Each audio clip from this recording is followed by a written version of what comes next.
Hi hello friends, இன்றைக்கி நம்ம என்ன டாபிக் பார்க்க போகிறோன்னா 10th புக்கில் ஆங்கிலேய ஆட்சிக்கு எதிராக தமிழகத்தில் நிகழ்ந்த தொடக்க கால கிளர்ச்சிகள். ஓகேங்களா? இதில் இயற்கான ஷார்ட்கட்ஸ் தனியாக போடுறேன், லெசன் மட்டும் ஸ்டார்டிங்கில் பாருங்கள். ஓகேங்களா? ஓகே, டாபிக் உள்ளே போகலாங்களா? அறிமுகம் கொடுத்துருக்காங்க. பிரெஞ்சு படைகளையும் அதோடு தோழமை கொண்டிருந்த இந்திய ஆட்சியாளர்களையும் 3 கர்நாடக போர்களில் தோற்கடித்திருந்த கிழக்கிந்திய கம்பெனி தனது அதிகாரத்தையும் செல்வாக்கையும் விரிவாக்கி ஒருங்கிணைக்க தொடங்கியது. புரியுதுங்களா? பிரெஞ்சு படைகளையும் அதனோடு தோழமை கொண்டிருந்த இந்திய ஆட்சியாளர்களையும். பிரெஞ்சு இருந்திருக்குங்க. பிரெஞ்சு கூட நம்ம இந்திய ஆட்சியாளர்கள் இருக்காங்களே, அவங்களும் ஃப்ரெண்ட்ஸ் மாதிரி இருந்திருக்காங்க. 3 கர்நாடகா போர்களில் தோற்கடித்திருந்த கிழக்கிந்திய கம்பெனி தனது அதிகாரத்தையும் செல்வாக்கையும் விரிவாக்கி ஒருங்கிணைக்க தொடங்கியது. 3 கர்நாடகா போரில் தோற்கடித்திருந்த கிழக்கிந்திய கம்பெனி இருக்குல்ல, தன்னுடைய அதிகாரத்தையும் செல்வாக்கையை விரிவாக்கி ஒருங்கிணைக்க தொடங்க ஆரம்பிச்சதுங்க. எனினும் உள்ளூர் ஆட்சியாளர்களும் நிலக்கிழார்களும் இதனை எதிர்த்தனர். உள்ளூர் ஆட்சியாளர்கள்னால் நம்ம ஊரில் அதை பண்ணையாருன்னு சொல்லுவோம், ஜமீன்தார் இது மாதிரி இருப்பாங்களே, அவங்களும் நிலக்கிழார்கள் நிலம் நிறையா வச்சுருக்கவங்க இதனை எதிர்த்தனர். நாடு பிடிக்கும் அவர்களின் நோக்கத்திற்கு முதல் எதிர்வினை திருநெல்வேலி பகுதியில் நெற்கட்டும் செவலில் ஆட்சி புரிந்து வந்த புலித்தேவரிடமிருந்து வெளிப்பட்டது. அதாவது நாடு பிடிக்கும் அவருடைய அந்த ஆங்கில நாட்டு பிடிக்கணும் அப்படின்ற ஆங்கிலேய அரசோட நோக்கத்திற்கு முதல்லேருந்து எதிர்ப்பு எங்கேருந்து வந்துச்சுன்னா திருநெல்வேலி சைட்லேருந்து வந்துச்சு. நெற்கட்டும் செவல் அங்கே ஆட்சி புரிந்துட்டு இருந்தது யார் அப்படின்னா புலித்தேவர். நெற்கட்டும் செவலில் ஆட்சி புரிந்து வந்த புலித்தேவரிடமிருந்து வெளிப்பட்டது. நெற்கட்டும் செவலை ஆட்சி புரிந்தது யார்? புலித்தேவர். கொஷின்கிறது ஞாபகம் வச்சுங்க. நெற்கட்டும் செவல் என்னும் இடத்தை ஆட்சி புரிந்தவர் புலித்தேவர். ஓகேவா? இதைத் தொடர்ந்து வேலு நாச்சியார், வீரபாண்டிய கட்டபொம்மன், மருது சகோதரர்கள், தீரன் சின்னமலை போன்ற தமிழகத்தின் பிற பகுதியில் ஆட்சி புரிந்து வந்தவரும் எதிர்த்தனர். பாளையக்கார போர் என அறியப்படும் இது 1806 நிகழ்ந்த வேலூர் புரட்சிக்கு இட்டு சென்றது. ஓகேங்களா? இது 1806 நிகழ்ந்த வேலூர் புரட்சிக்கு இட்டு சென்றது. தமிழ்நாட்டில் பிரிட்டிஷாருக்கு எதிராக தோன்றிய இந்த தொடக்க கால எதிர்ப்பு பற்றி இப்பாடத்தில் காணலாம். புரியுதுங்களா? நெற்கட்டும் செவல் ஆட்சி புரிஞ்சது புலித்தேவர். அப்புறம் வீரபாண்டிய கட்டபொம்மன், வேலு நாச்சியார் இவங்கெல்லாம் அதுக்கு எதிர்ப்பு தெரிவித்து போராடியிருக்காங்க. 1806 நிகழ்ந்த வேலூர் புரட்சிக்கு இட்டு சென்றது. அடுத்தது என்னென்னு ஆங்கிலேயருக்கு எதிரான மண்டல சக்திகளின் எதிர்ப்பு. பாளையங்களும் பாளையக்காரர்களும். ஓகேங்களா? பாளையம் என்ற சொல் ஒரு பகுதியையோ ஒரு இராணுவ முகாமையோ அல்லது ஒரு சிற்றரசையோ குறிப்பதாகும். பாளையம்னா எதை சொல்கிறாங்க? பாளையன்ற சொல்லு ஒரு பகுதி இல்லைனா இராணுவ முகாம் இல்லை ஒரு சிற்றரசையோ குறிப்பது அப்படின்னு சொல்கிறாங்க. பாளையம் அப்படின்னா பாளையக்காரர்கள். இவர்களை ஆங்கிலேயர்கள் போலிக்கர் என்று குறிப்பிட்டனர். என்னன்னு சொன்னாங்க? ஆங்கிலேயர் இவரை போலிக்கர், பாளையக்காரர்களை போலிக்கர் அப்படின்னு குறிப்பிட்டாங்க. ஓகேங்களா? என்ற தமிழ்ச்சொல் இறையாண்மை கொண்ட ஒரு பேரரசுக்கு கப்பங்கட்டும் குறுநில அரசை குறிக்கிறது. பாளையக்காரர் என்ற தமிழ்ச்சொல் இறையாண்மை கொண்ட ஒரு பேரரசுக்கு கப்பங்கட்டும் குறுநில அரசை குறிக்கிறது. இறையாண்மைனா என்னங்க? இறையாண்மை அப்படின்னு பார்த்தீங்கன்னா எல்லாரும் சமம் அப்படின்ற மாதிரிங்க. இறையாண்மை அப்படின்னு பார்த்தீங்கன்னா எல்லாருமே எல்லாம் சமம் அப்படின்ற மாதிரி தான் இறையாண்மை. ஓகேங்களா? ஒரு சிற்றரசியை குறிப்பதாகவும் பாளையக்காரரை போலிக்கார் அப்படின்னு ஆங்கிலேயர் பாளையக்காரரை சொல்லுவாங்க. போலிக்கார் அப்படின்னு சொல்லுவாங்க. ஓகேங்களா? ஒரு சிற்றரசை குறித்தும் பாளையக்காரர்கள் என்ற தமிழ்ச்சொல் இறையாண்மை கொண்ட ஒரு பேரரசுக்கு கப்பங்கட்டும் குறுநில அரசை குறிக்கிறது. எல்லாருக்கும் எல்லாம் சமமாக பிரித்து கொடுக்குற ஒரு அரசுக்கு கப்பங்கட்டுறதை இது குறிக்குதுன்னு சொல்கிறாங்க. இவ்வமைப்பின் கீழ் தனிநபர் ஒருவர் ஆற்றிய சிறிய இராணுவ சேவைக்காக அவரின் கட்டுப்பாட்டின் கீழ் பாளையம் கொடுக்கப்பட்டது. ஓகே, ஒருவர் ஆற்றிய சீரிய இராணுவ சேவைக்காக அவரின் கட்டுப்பாட்டின் கீழ் பாளையம் கொடுக்கப்பட்டது. வாரங்கலை சார்ந்த பிரதாபருத்ரனின் ஆட்சி காலத்தில் காகதீய அரசில் இப்பாளையக்காரர் முறை நடைமுறைப்படுத்தப்பட்டது. புரியுதுங்களா? வாரங்கல் இருக்குல்ல, வாரங்கல்லை சார்ந்த பிரதாபருத்ரன், ஓகேங்களா, வாரங்கல்ன்ற இடத்த சார்ந்த பிரதாபருத்ரன் இருக்கார்ல, அவர் ஆட்சி காலத்தில் காகதீய அரசில் அந்த அரசு பேர் காகதீய அரசு, இப்பாளையக்கார முறை வந்து நடைமுறைப்படுத்தப்பட்டது. புரியுதுங்களா? பாளையக்காரர் முறை வந்து எங்கே ஃபஸ்ட்டு வந்தது அப்படின்னா, வாரங்கலை சார்ந்த பிரதாபருத்ரன் ஆட்சி காலத்தில் காகதீய அரசில் இப்பாளையக்காரர் முறை நடைமுறைப்படுத்தப்பட்டது. மதுரை நாயக்கராக 1529 பதவியேற்ற விஸ்வநாத நாயக்கர் அவர்தம் அமைச்சரான அரியநாதரின் உதவியோடு தமிழகத்தில் இம்முறையை அறிமுகப்படுத்தினார். யார் ஃபஸ்ட்டு பாளையக்கார முறையை தமிழ்நாட்டில் அறிமுகப்படுத்துனாங்க அப்படின்னு பார்த்தீங்கன்னா, மதுரை மதுரையில் நாயக்கராக வந்து 1529 எப்போ 1529 பதவியேற்ற விஸ்வநாத நாயக்கர். யாருங்க? விஸ்வநாத நாயக்கர். நல்லா ஒன்று ஞாபகம் வச்சுக்கிங்க.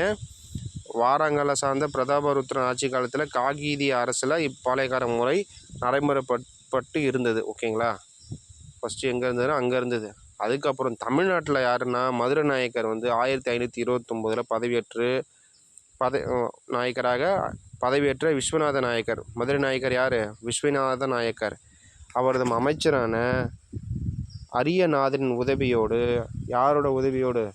தன்னோட அமைச்சர் ஒருத்தர் வச்சிருக்கார் பக்கத்தில் அசிஸ்டண்டாக, அவர் உதவியோடு, அரியநாதர் உதவியோடு தமிழகத்தில் இம்முறையை அறிமுகப்படுத்தினார். ஓகேங்களா? பரம்பரையாக 72 பாளையக்காரர்கள் இருந்திருக்கக்கூடும்.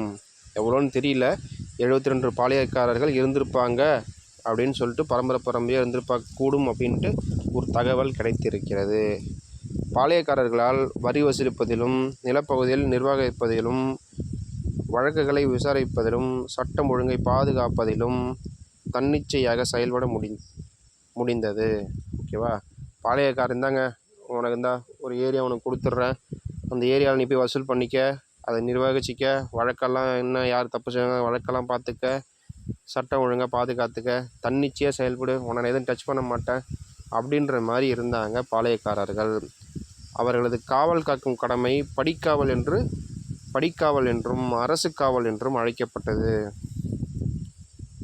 அதாவது அவங்க காவல் காக்கிறாங்கல்ல, இந்த பாளையத்தை காவல் காக்கிறாங்கல்ல, அந்த பாளையத்தை காவல் காக்கிறது என்ன பேர்? 2 பேர் அழைச்சாங்க அப்படின்னா, படிக்காவல் மற்றும் அரசு காவல். நம்மளை காக்கிறது அரசு காக்குதுல, அப்போ படினா வந்து நம்ம படி கொடுக்குறோம், அதாவது வரி கொடுத்தாங்கள்ல, அதனால் வந்து படிக்காவல் அப்படின்னு சொன்னாங்க. அரசு காவல் அது ஒரு அரசாங்கம் மாதிரி, சின்ன அரசாங்கம்ல, அரசு வந்து நம்ம காவல் காக்குது அப்படின்னா அரசு காவல். படிக்காவல்னால் நம்ம படி கொடுக்குறோம்ல, வரி கொடுக்குறோம்ல, அதனால படிக்காவல் அரசு காவல், ஓகேங்களா, என்று அழைக்கப்பட்டது. பல்வேறு சந்தர்ப்பங்களில் நாயக்க ஆட்சியாளர்கள் தங்கள் அதிகாரத்தை தக்க வைத்து கொள்ள பாளையக்காரர்கள் உதவி புரிந்தனர்.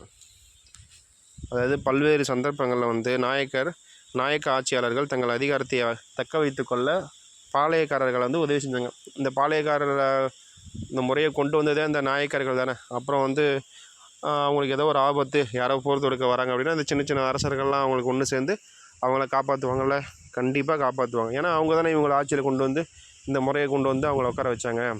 ஓகேங்களா? பாளையக்காரர்களுக்கு அரசர்களுக்கும் இடையேயான தனிப்பட்ட உறவு மற்றும் புரிதல் மதுரை நாயக்கர்களால் இம்முறை நிறுவப்பட்டதிலிருந்து 200 ஆண்டுகளுக்கு மேலாக, அதாவது ஆங்கிலேயர் இந்நிலப்பகுதிகளை தங்கள் வசம் கொண்டு வரும் முறை நீடித்திருந்தது. புரியுதுங்களா? பாளையக்காரர்களுக்கும் அரசர்களுக்கும் இடையேயான தனிப்பட்ட உறவு மற்றும் புரிதல் மதுரை நாயக்கர்களால் இம்முறை நிறுவப்பட்டதிலிருந்து, புரியுதுங்களா, 200 வருஷம் பார்த்திங்கன்னா 200 ஆண்டுகளாக பாளையக்காரர்களுக்கும் அங்கே ஆட்சி புரிகிற மன்னர்களுக்கும் ஒரு நல்ல பாண்டிங், நல்ல உறவு இருந்திருக்கு. அது 200 ஆண்டு இருந்திருக்கு.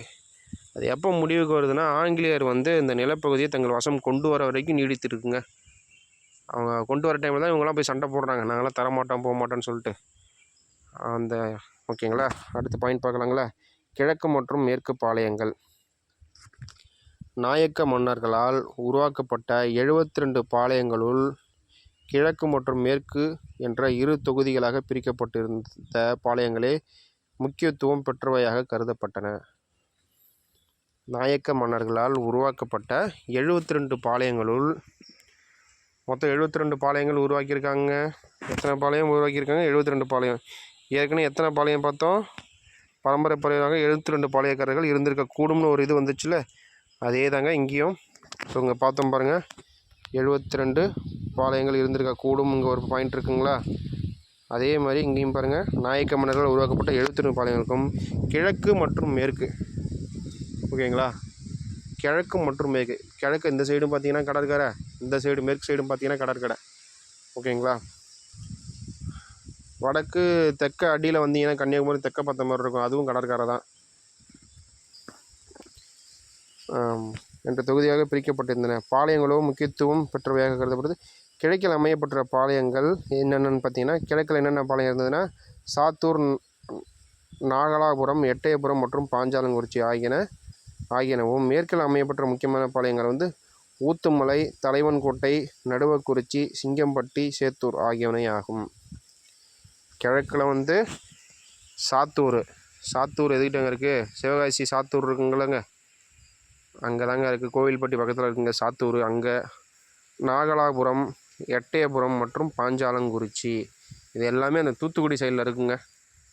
சாத்தூர், நாகலாபுரம், எட்டயபுரம் மற்றும் பாஞ்சாலங்குறிச்சி ஆகியனவும். மேற்கில் அமையப்பட்ட முக்கியமான பாளையங்கள் கிழக்க வந்து எது? மேற்க பார்த்தீங்கன்னா ஊத்துமலை, தலைவன்கோட்டை, நடுவக்குறிச்சி, சிங்கம்பட்டி, சேத்தூர் ஆகியனவாகும். அங்கே வந்து சாத்தூர், நாகலாபுரம், எட்டயபுரம் மற்றும் பாஞ்சாலங்குறிச்சி ஒரு 4 ஊர். இங்கே மேற்க வந்து பார்த்தீங்கன்னா தலைவன்கோட்டை, ஊத்துமலை, தலைவன்கோட்டை, நடுவக்குறிச்சி, சிங்கம்பட்டி, சேத்தூர்னு ஒரு 5 ஊர்.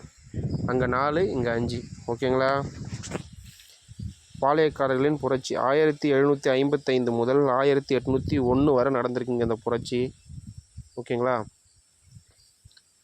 ஃபஸ்ட்டு புலித்தேவரின் புரட்சி 1755லேருந்து 1767 வரை நடந்திருக்குங்க புலித்தேவருடைய புரட்சி. கர்னல் ஹெரான் தலைமையிலான கம்பெனியின் படை ஒன்றை அழித்து கொண்டு மார்ச் 1755இல் மாபூஸ்கான், ஆற்காடு நவாபின் சகோதரர், திருநெல்வேலிக்கு சென்றார். யாருங்க? கர்னல் ஹெரான் தலைமையிலான கம்பெனியின் படை ஒன்றை அழைத்து கொண்டு மார்ச் 1755இல் மாபூஸ்கான் திருநெல்வேலிக்கு சென்றார் ஓகேங்களா. மாபூஸ்கான்றவர் யார்? ஆற்காடு நவாபின் சகோதரர். மாபூஸ்கான் என்பவர் யார் என்று கேட்பாங்க. ஆற்காடு நவாபின் சகோதரர். நோட் பண்ணிக்கோங்க. 1755 ஃபஸ்ட்டு யார் போகிறா? கர்னல் ஹெரான் ஓகேங்களா. கர்னல் ஹெரான் தான் போகிறாரு. அவர் படை கீழே வந்து மாபூஸ்கானை அழைச்சிட்டு போகிறாரு. மாபூஸ்கான்றவர் யாருன்னு பார்த்தீங்கன்னா ஆற்காடு நவாபின் சகோதரர். திருநெல்வேலிக்கு போகிறாங்க. மதுரை எளிதில் அவர்களது கையில் விழுந்தது. மதுரை வந்து எளிதில் அவங்க கையில் விழுந்தது. அதை மதுரையை வந்து ஈஸியாக அவங்க கைப்பற்றிட்டாங்க ஓகேங்களா. அதன் பின் தொடர்ந்து கம்பெனிக்கு கீழ்ப்படிய மறுத்து வந்த புலித்தேவரை அடக்க கர்னல் ஹெரான் பணிக்கப்பட்டார். அதாவது புலித்தேவர் வந்து நீங்கள் சொல்கிறதெல்லாம் கேட்க முடியாது அப்படின்ற மாதிரி சண்டை போட்டிருக்காரு ஓகேங்களா. அதுக்காக தான் கர்னல் ஹெரான் வந்து பணிக்கப்பட்டார். மேற்கு பகுதியில் இருந்து பாளையக்காரர்களிடம் புலித்தேவர் மிகுந்த செல்வாக்கு பெற்றிருந்தார். மேற்கு பகுதியில் இருந்த பாளையக்காரர்கள்லாம் இருக்காங்கள்ல, அவங்ககிட்டலாம் வந்து புலித்தேவர் வந்து நல்ல செல்வாக்கு பெற்றிருக்காருங்க ஓகேங்களா. நல்ல செல்வாக்கை பெற்றிருந்தார்.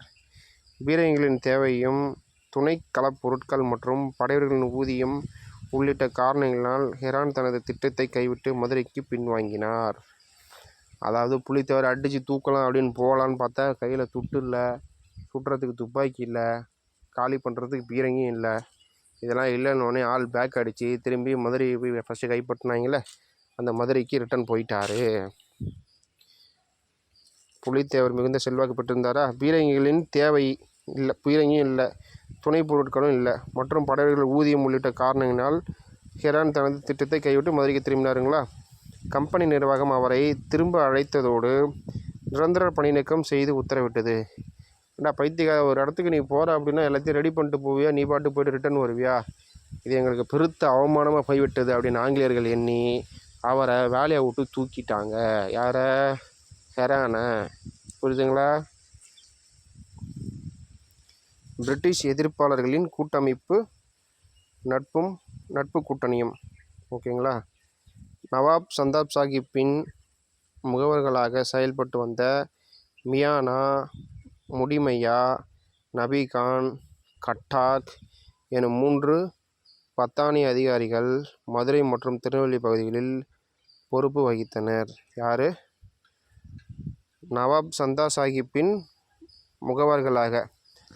நவாப் இருக்கார்ல, சந்தா சாஹிப் நவாப் இருக்கார்ல, அவருக்கு பதிலான்னு வச்சுக்கலாம். முகவர்களாகனா அவருக்கு பதிலாக செயல்பட்டு வந்த மியானா, முடிமையா, நபிகான், கட்டாக். வேற பாருங்கள், ஞான்ற மாதிரி இருக்குது. மியானான்னு ஒருத்தவர், முடிமையான்னு ஒருத்தவர், நபிகான் ஒருத்தவர், கட்டாக்குன்னு ஒருத்தது. ஓகேவா? நபிகான் கட்டாக்குன்ற ஒரே ஒரு ஆள் தாங்க.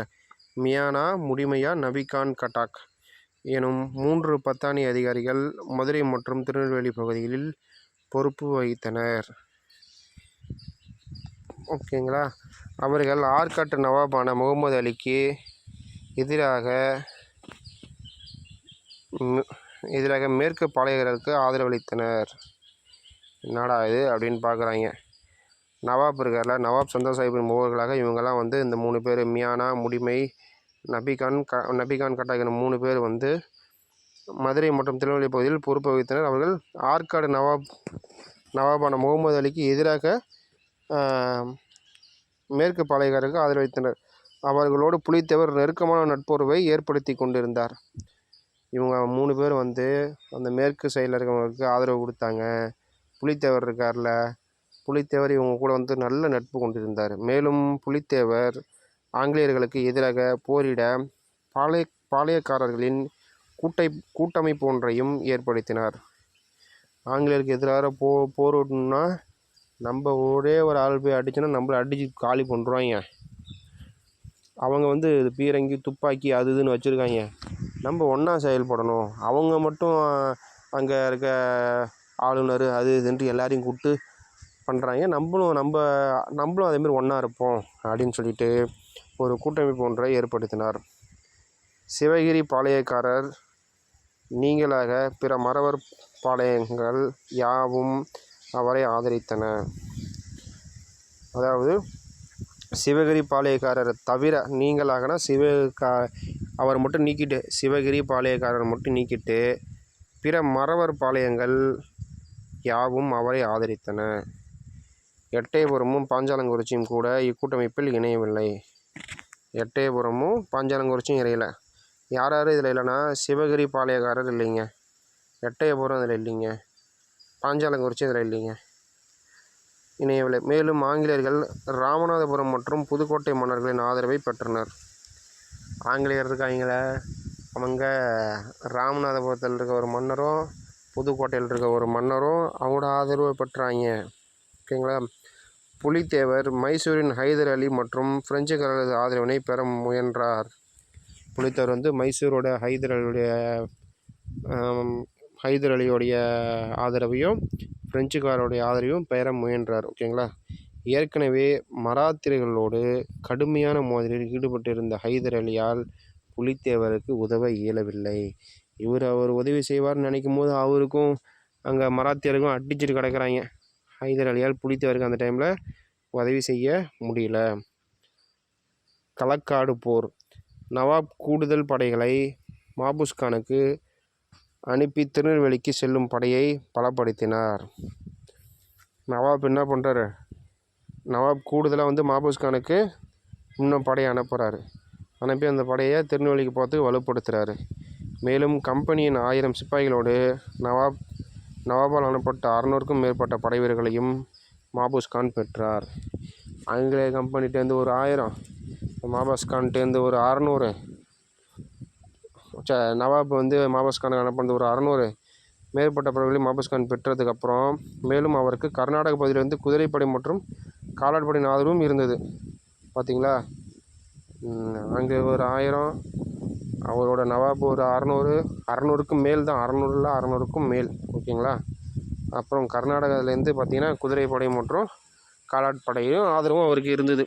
இவ்வளோ பேருடைய ஆதரவு இருந்திருக்கு நம்பால் புலித்தேவரை போடுறதுக்கு. தனது படைகளை நிலைநிறுத்தும் முன்பாக திருவிதாங்கூரின் 2000 வீரர்கள் புலித்தேவரின் படைகளோடு இணைந்தனர். புரியுதுங்களா. மாபூஸ் கான் வந்து கலாக்காடு பகுதியில் தனது படைகளை நிலைநிறுத்தும் முன்பாக, கலாக்காடுன்ற அதாவது இப்போ கலாக்காடில் ஒரு போர் நடக்க போகுதுங்க. அந்த கலாக்காடு போர் நடக்கிறதுக்கு எல்லாம் வந்து ஆளுங்களை சேர்த்துட்ருக்காங்க. கலாக்காடு போரில் வந்து படைகளை வந்து கொண்டு வந்து நிறுத்தத்துக்கு முன்னாடி, மாபூஸ் கான் வந்து படைகளை நிறுத்தத்துக்கு முன்னாடி திருவிதாங்கூர்னால் என்ன, அது கேரளா. நம்ம கேரளாவிலேருந்து 2000 வீரர்கள் புலித்தேவரின் படைகளோடு இணைந்தன. ஓகேங்க. கலாக்காட்டில் நடைபெற்ற போரில் மாபூஸ் கானின் படைகள் தோற்கடிக்கப்பட்டன. ஓகேங்களா. நம்பால் 2000 படை, நம்ம லோக்கல் இருக்க அந்த கூட்டமைப்பில் வந்து 3 பாளையம் தான் கலந்துக்கல. என்னென்ன பாளையம் சொல்லுங்கள் பார்க்கும். பாருங்கள், இங்கே பாருங்கள், பார்த்தே சொல்லுங்கள். ஓகேங்களா. எட்டயபுரம் பாஞ்சாலக்குறிச்சி கலந்துக்கல. சிவகிரி பாளையக்காரர் அதில் கலந்துக்கல. ஓகேங்களா. யூசுப் கானும் புலித்தேவரும் இதில் மாபூஸ் கான் தோற்கடித்து துரத்தப்பட்டானுங்களா. அதுக்கப்புறம் யூசுப் கானும் புலித்தேவர் தலைமையில் ஒருங்கிணைக்கப்பட்ட பாளையக்காரர்கள் எதிர்ப்பு திருநெல்வேலி பகுதியில் ஆங்கிலேயர் நேரடியாக தலையிடுவதற்கான வாய்ப்பை ஏற்படுத்தி கொடுத்தது. இப்போ என்னென்னா, இவங்களாம் போட்டு அடித்து இவனை தும்சம் பண்ணி துரத்தி விட்டோன்னே எல்லா ஆங்கிலேயரும் பார்த்தா யாரா அதை அடித்து துரத்துனது அப்படின்னு நேராக பெரிய ஆங்கிலேயர் இருக்க பெரிய ஆளுங்களாம் நேராக திருநெல்வேலி குரூப்ஸை நோக்கி பார்க்குறாங்க. நேராக அதில் தலையிட்டாங்க. ஓகேங்களா. திருவிதாங்கூர் மன்னரின் ஆதரவோடு 1756 முதல் 1763 வரையிலான காலத்தில் புலித்தேவர் தலைமையிலான திருநெல்வேலி பாளையக்காரர்கள் நவாபின் அதிகாரத்தை எதிர்ப்பதையே முழு நோக்கமாக கொண்டிருந்தனர். புரியுதுங்களா. திருவிதாங்கூர் கேரளா மன்னர் இருக்கார்ல, அவர் வந்து எவ்வளோ நாள், 56 ஒரு 66னா 10லேருந்து ஒரு 2, அதாங்க 7 வருஷம் வந்து அந்த கேரளா மன்னர் வந்து இவருக்கு நல்லா சப்போர்ட் பண்ணியிருக்காரு. நவாபின் அதிகாரத்தை எதிர்ப்பதையே வந்து இவங்க ஒரு முழு நோக்காக கொண்டிருந்தாங்க. கம்பெனியரால் அனுப்பப்பட்ட யூசுப் கான், அதாவது கான் சாஹிப் என்றும் தமது மத மாற்றத்திற்கு முன்பு மருதநாயகம் என்றும் அழைக்கப்பட்டவர். ஓகேங்களா. யூசுப் கான் அப்படின்னா யாருன்னா, யூசுப் கான் எப்படி கூப்பிடுவாங்கன்னா, கான் சாஹிப் என்றும் தமது மத மாற்றத்திற்கு முன்பு மருதநாயகம் என்றும் அழைக்கப்பட்டவர். திருச்சிராப்பள்ளியிலிருந்து தான் எதிர்பார்த்த பெரும் பீரங்கிகள் மற்றும் வெடிப்பொருட்கள் வந்து சேரும் வரை புலித்தேவர் மீது தாக்குதல் தொடுக்க அவர் ஆயத்தமாகவில்லை. ஓகேவா. திருச்சிராப்பள்ளியில் இருந்து தன் எதிர்பார்த்திருந்த பீரங்கிகள் மற்றும் வெடிப்பொருட்கள் வரல அவருக்கு. ஓகேவா. அதனால் வந்து புலித்தேவர் மீது வந்து அவர் அட்டாக் பண்ணுறதுக்கு அவர் ரெடியாக இல்லை. பிரெஞ்சு படைகளோடு ஒரு புறமும் ஹைதர் அலி மற்றும் மராத்தியரோடு மறுபுறமும் ஆங்கிலேயர்கள் போரில் ஈடுபட்டு கொண்டிருந்ததால் பீரங்கி படை செப்டம்பர் 1766 தான் வந்து சேர்ந்தன. புரியுதுங்களா. பிரெஞ்சு படைகளோடு ஒரு புறம் சண்டை போட்டுட்ருக்காங்க ஆங்கிலேயர்கள், ஹைதர் அலி மற்றும் மராத்தியரோடு மறுபுறம் ஆங்கிலேயர் சண்டை போட்டுட்ருக்காங்க. அதனால் பீரங்கி படையெல்லாம் எங்கேயும் இல்லை. பீரங்கி படை வரத்துக்கு 1760 ஆச்சு. அப்போ தான் வந்து சேர்ந்து யூசுப் கான் நெற்கட்டும் செவலில் கோட்டையை முற்றுகையிடுவதற்காக நடத்திய தாக்குதல் 2 மாதங்கள் நீடித்தது. 2 மாதமாக அடிச்சுக்கிறாங்க புலித்தேவரும் யூசுப் கானும். ஓகேங்களா. 1761 மே 16 புலித்தேவரின் 3 முக்கிய கோட்டைகள் நெற்கட்டும் செவல், வாசுதேவநல்லூர் மற்றும் பனையூர் யூசுப் கானின் கட்டுப்பாட்டிற்குள் வந்தது. 1761 மே 16 அன்னைக்கு மே 16 அன்னைக்கு யூசுப் கான் கண்ட்ரோலில் புலித்தேவரின் 3 முக்கியமான கோட்டை எனது நெற்கட்டும் செவல், வாசுதேவநல்லூர் மற்றும் பனையூர், இது 3மே யூசுப் கான் கண்ட்ரோலுக்கு வந்துருச்சு. இதற்கிடையே பாண்டிச்சேரியை கைப்பற்றிய ஆங்கிலேயர்கள் பிரெஞ்சுக்காரர்களின் முக்கியத்துவத்தை முழுவதுமாக குறைத்திருந்தனர். இதன் விளைவாக பிரெஞ்சுக்காரர்களின் உதவி கிடைக்காது என்று உணர்ந்த பாளையக்காரர்களின் ஒற்றுமை உடைய துவங்கியது. பாண்டிச்சேரியில் இங்கேருந்து தான் வந்து நம்ம ஆளுங்களுக்கு இந்த தமிழ் ஆளுங்கள்லாம் வந்து இப்போ உதவி போகுது அப்படின்னு தெரிஞ்சுக்கிட்டு பாண்டிச்சேரியில் போய் ஃப்ரெஞ்சுக்காரங்களை முடிச்சு விட்டு அங்கேயும் ஃப்ரெஞ்சுக்காரங்கள எதுவும் பண்ணாத அளவுக்கு பண்ணிவிட்டு விட்டாங்க. இதை செய்தி கேட்ட அந்த பாளையக்கார குரூப்ஸ் என்னாச்சு, அச்சோ நமக்கு எங்கேயும் தான் உதவி வரலையோ, எங்கேயும் நமக்கு உதவி நடக்காது அப்படின்ற மாதிரி பயந்து அவங்களோட ஒற்றுமை உடைய துவங்கிச்சு. இதையடுத்து திருவிதாங்கூர், சேத்தூர், ஊத்துமலை மற்றும் சுரண்டை ஆகிய பகுதிகள் எதிரணியருக்கு தங்கள் ஆதரவை அளிக்க தொடங்கின. புரியுதுங்களா? நம்மளையும் போட்டு தள்ளுருவாங்க, இருக்க எல்லாத்தையும் போட்டு தள்ளிட்டாங்க அப்படின்னு நினச்சி திருவிதாங்கூர், கேரளா, சேத்தூர், ஊத்துமலை மற்றும் சுரண்டை ஆகிய பகுதிகள் எதிரணியினருக்கு தங்கள் ஆதரவை அளிக்க தொடங்கினர். உடனே டபக்குன்னு மாறி நாங்கள் உங்களுக்கு ஆதரவு தராங்க, என்னை விட்டுருங்க அப்படின்ட்டாங்க. தங்கள் ஆதரவை அளிக்க தொடங்கின. கம்பெனி நிர்வாகத்திற்கு முறையான தகவல் அளிக்காமல் பாளையக்காரர்களோடு பேச்சுவார்த்தை நடத்திய யூசுப் கான் மீது நம்பிக்கை துரோக குற்றம் சட்டம் சுமத்தப்பட்டு 1764 தூக்கிலிடப்பட்டார். என்ன பண்ணிட்டாங்க பார்த்தீங்களா? அதாவது முறையான தகவல் கொடுக்கல அரசுக்கிட்ட, ஆங்கிலேய அரசுக்கிட்ட. பாளையக்காரர்களோடு பேச்சுவார்த்தை நடத்துகிறாரு யூசுப் கான். என்னங்க ஒழுங்காக பணிஞ்சு போயிடுங்க, இல்லைனா இப்படி பண்ணிக்கலாங்கன்ற மாதிரி யூசுப் கான் பேசுகிறாரு. யூசுப் கான் பேசும்போது அதை வந்து நம்பிக்கை துரோகமாக அதை ஆங்கிலேய அரசு கண்டுபிடிச்சிருது. நீ நம்பிக்கை துரோகம் பண்ணிட்ட எங்களுக்கு அப்படின்ட்டு 1764 தூக்குள்ள தூக்கி போடுறாங்க நம்ம மருதநாயகத்தை. யூசுப் கான்னா யாருங்க? மருதநாயகம். புரியுதுங்களா? மருதநாயகம் நம்ம கமல் படம் எடுக்க போகிறார்ல, அதுதாங்க. நல்லா பாருங்கங்க. யூசுப் கானை கான் சாஹிப்னு சொல்லுவாங்க. மதம் மாற்றத்திற்கு முன்பு மருதநாயகம் என்று அழைக்கப்பட்டார். ஓகேங்களா? புரிஞ்சுதுங்களா? யூசுப் கான், கான் சாஹிப், மருதநாயகம் 3மே ஒரே ஆள் தாங்க. ஓகேங்களா? புலித்தேவரின் வீழ்ச்சி. கான் சாஹிப் காலமானதை தொடர்ந்து நாடிழந்த நிலையில் சுற்றி வந்த புலித்தேவர் திரும்பி வந்து 1764 நெற்கட்டுஞ்செவலை மீண்டும் கைப்பற்றினார். ஓகேங்களா? திரும்பி சண்டை போட்டு நெற்கட்டுஞ்செவலை பிடிச்சிடுறாரு. எனினும் 1767 கேப்டன் கேம்பெல் என்பவரால் தோற்கடிக்கப்பட்டார். தப்பிச் சென்ற அவர் நாடிழந்த நிலையிலேயே காலமானார். தப்பி ஓடினார், எப்படி செத்தாருன்னு தெரில. நாடு இழந்துட்டார் அப்படின்ட்டு இப்படியே ஊரெலாம் சுற்றி வந்து மன உளைச்சலே செத்து போயிட்டாருங்க. யாரும் தூக்கலாம் இடல, சுட்டலாம் கொண்டல, அவராகவே இறந்துட்டார். புரியுதுங்களா? கான் சாஹிப் இறந்ததுக்கப்புறம் வந்து நாடு இருந்த நிலையில் புலித்தேவர் சுற்றி வந்தார். 1764 நெற்கட்டுஞ்செவலை திரும்பி கைப்பற்றினார். அதுக்கப்புறம் 1767 திரும்பி ஒரு 3 வருஷம் கழித்து கேப்டன் கேம்பெல் என்பவரால் தோற்கடிக்கப்பட்டார். கேப்டன் கேம்பெல்லுன்றவரால் தோற்கடிக்கப்பட்டோடனே தப்பிச்சென்று அவர் நாடு இருந்த நிலையிலேயே காலமானார். நாடு இழந்தவன்ட்டு சுற்றி வந்து செத்து போயிட்டார். ஓகேங்களா? ஒண்டி வீரன் புலித்தேவரின் படைப்பிரிவுகளில் ஒன்றனுக்கு தலைமையேற்றிருந்தார். அதாவது ஒண்டி வீரன் ஒருத்தர் இருக்கார். ஒண்டி வீரன் வந்து புலித்தேவரின் படைப்பிரிவில் ஒன்றுக்கு வந்து அவர் தான் தலைமையேற்றிருந்தார். புலித்தேவரோடு இணைந்து போரிட்ட அவர் கம்பெனி படைகளுக்கு பெரும் சேதங்களை ஏற்படுத்தினார். செவிவழி செய்தியின்படி ஒரு போரில் அவரது கை துண்டிக்கப்பட்டதாகவும் அதனால் புலித்தேவர் பெரிதும் வருந்தியதாகவும் தெரிகிறது. ஆனால் ஒண்டி வீரன் எதிரியின் கோட்டையில் தான் நுழைந்து பல தலைகளை கொய்தமைக்காக தமக்கு கிடைத்த பரிசு என்று கூறியுள்ளார். புரியுதுங்களா? ஒண்டி வீரன்றவர் வந்து புலித்தேவரின் படைப்பிரிவில் ஒன்றுக்கு தலைமையேற்றிருந்தார். புலித்தேவரோடு இணைந்து போரிட்ட அவர் கம்பெனி படைகளுக்கு பெரும் சேதங்களை ஏற்படுது. கம்பெனி படைனா யாரும் இல்லைங்க, ஆங்கிலேயரோட படை தாங்க கம்பெனி படை. ஓகேங்களா? பெரும் சேதத்தை ஏற்படுத்தினார். செவி வழி செய்தியின்படி ஒரு போரில் அவர் கை துண்டிக்கப்பட்டது. அதாவது காதில் செவி வழி செய்தினா அதுக்கான இது எதுவும் இல்லை, நம்ம காதில் நான் வாங்கினதாங்க அப்படின்ற மாதிரி காதில் வாங்கினதை வச்சு சொல்கிறாங்க. என்னென்னா அவரோட கை ஒன்று துண்டிக்கப்பட்டுச்சு, அதனால் வந்து புலித்தேவர் வந்து பெருசாக ரொம்ப வருத்தப்பட்டார் அப்படின்னு சொல்லியிருந்தாங்க.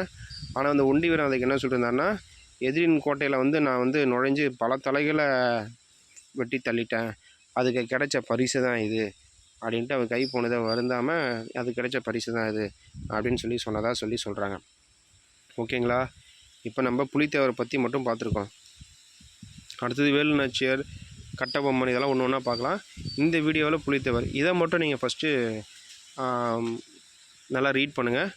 ரீட் பண்ணிவிட்டு இதோட கதையோட இதை தெரிஞ்சுக்கங்க. ஏன்னா கொஞ்சம் கொஞ்சமாக படிங்க. மொத்தமாக ஒரு புக்கை ஃபுல்லாக டக்குன்னு படிச்சிங்க அப்படின்னா மறந்து போயிடும். ஒரு நாளைக்கு ஞாபகம் இருக்கும், அடுத்த நாள் ஞாபகம் இருக்காது. இதேமாதிரி கொஞ்சம் கொஞ்சமாக படிங்க. கொஞ்சம் கொஞ்சமாக படிச்சிங்க அப்படின்னா உங்களுக்கு ஈஸியாக நிற்கும். ஓகேங்களா? நான் இதுக்கான இயருக்கான ஷார்ட்கட் போடுறேன். கண்டிப்பாக எல்லாத்துக்குமே ஷார்ட்கட் போடுவேன்.